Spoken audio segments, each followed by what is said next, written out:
Deer out there.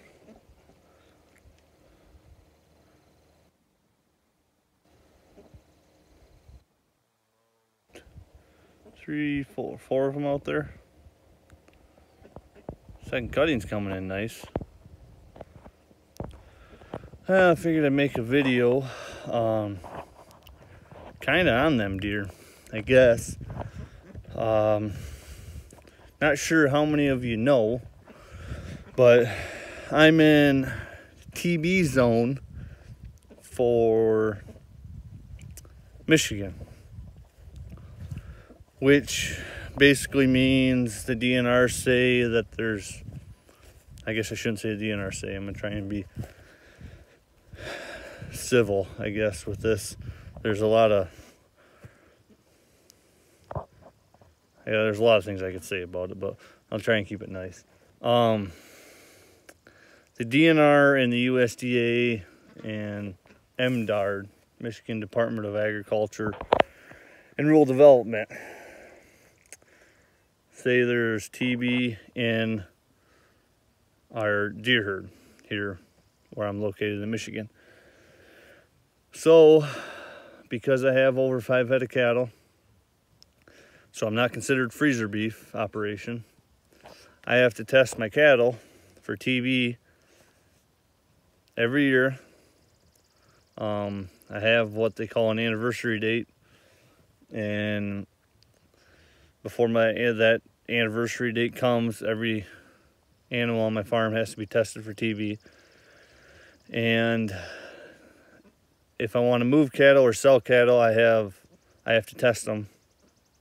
And once I test them, I have 60 days to move my cattle, and then they have to be retested after that. So that's the very shortened down version of some of the stuff we have to deal with. So since they say the TB roams free in the wild deer herd, all my hay has to be stored in a manner that animals or deer cannot get into it.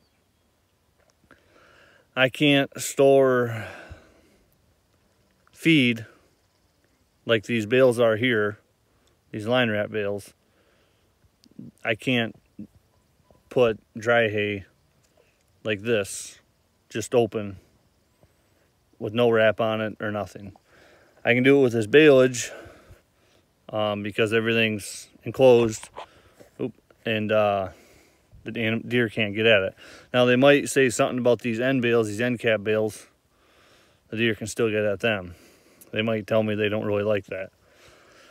Kind of the reason I'm making this video tonight is because tomorrow is one of my, I have 2 inspections, kind of. I have a winter inspection to make sure deer are not roaming close to my farm, and I have a summer inspection, and tomorrow is one of them inspections.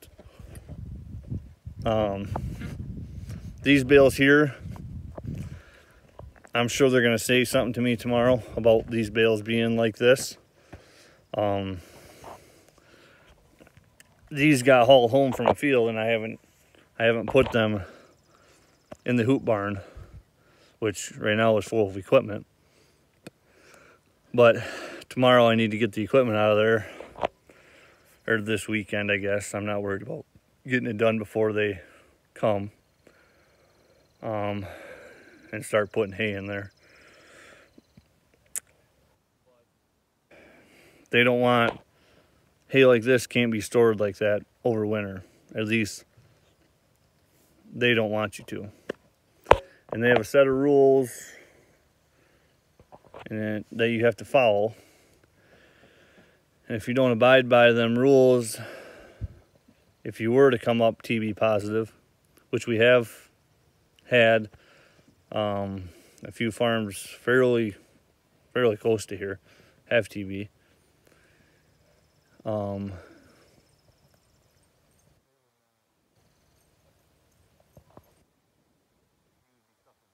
couldn't sell them or do anything with them.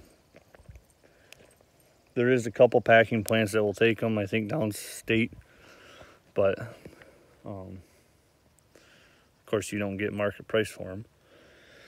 So tomorrow is one of them inspections. Tomorrow at 2 o'clock in the afternoon, they're gonna come here and look at everything,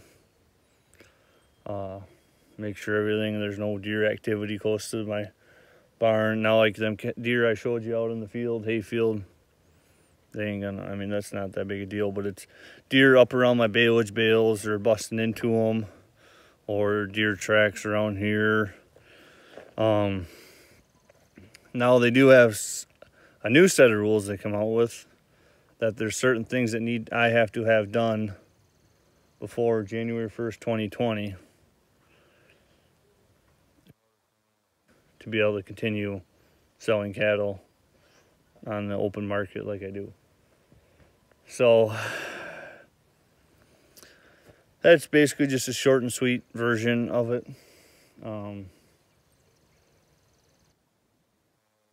There's a lot of people probably in the country that don't know that we deal with that up here in this area. I think down in Texas, I do believe there's a spot. There's a few counties, I thought, that maybe I don't know if they deal with the same thing as we do, but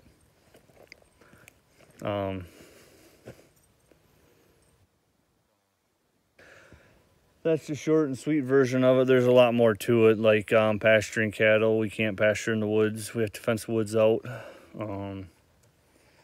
Any wet holes, or I mean, there's a lot more to it, but that's kind of just some of the basic stuff that we got to deal with.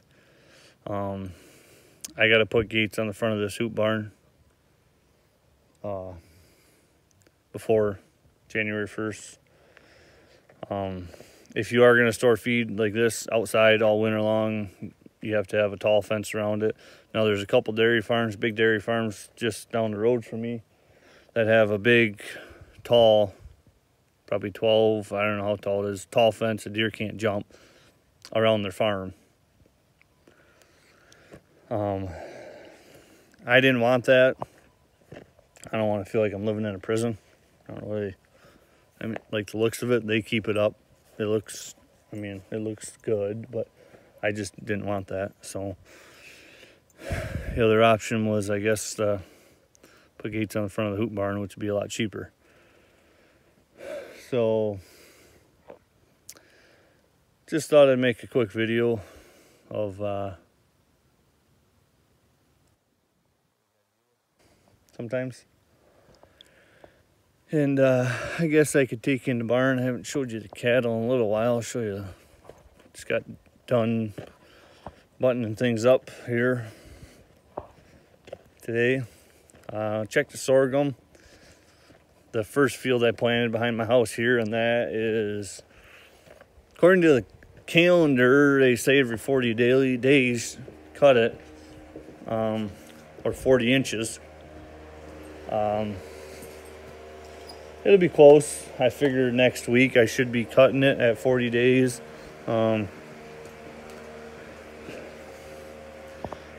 That'll be close. I probably won't, I'm pretty positive I won't cut it next week. Probably cut it the week after, maybe. It's getting up there. It's about, on average, I would say it's about 2.5 foot tall. Spots of it is up above 40 inches. There's other spots that are shorter. I kind of want to get the average around 40 inches. That's your best feed quality from what I'm reading. I did not, and it probably is behind, because I did not fertilize it, except the one field I put cow manure on. Debating on fertilizing the second crop off it, because, to be completely honest, I really don't need the feed. I just don't. I guess I got lots. I have plenty of feed and feed to sell. I mean, don't get me wrong, it's nice to have carryover. and stuff, and I will. I'll still have cattle, or I'll have hopefully more cattle. The plan is to have more cattle to feed this winter, hopefully. Kind of another reason why I did sorghum is because storing on the feed. I really like corn silage as feed. To me, it seems to be put weight on cattle good. I mean, high in energy, good in the wintertime. But I don't have a silo here, and I'd have to get a nag bagger. I couldn't really do a pile. I'd have to fence it all off with the TV and the deer and all that stuff. Well, sorghum I can bale and I can wrap, and I can store basically wherever I want. I can put it up with the equipment that I already have. I don't have to rent a chopper or pay somebody to chop it for me. So it's kind of why I've tried sorghum this year, and we'll see how it pans out. So just figured I'd make a video. It's kind of a longer one. I don't think I've made one this long. Not quite sure if I've really said it on other videos or not. I run feeder cattle. Used to run cow-calf. These are the calves here off my cows. I'm gonna fatten out. Plan is to buy more feeders at about 400 pounds this fall, fatten them, and then I raise up bottle calves that I buy from local dairies, and I run them to anywhere from 500 to 700 pounds, and I'd like to raise up 30 this fall, and then another 30 in the spring. So, but we'll see how that goes. I should have plenty of feed. So these are some here that actually I raised these guys up on the bottle, and there's a local farm that breeds all their cows to Angus. So I like getting their calves when I can. So yeah, that's just kind of a look at the barn and explanation of kind of short and sweet version of the TB situation that we deal with here. So alrighty, well, you guys have a good rest of your evening. It's probably about 9:30 on the 18th of July, and we'll talk to you guys later.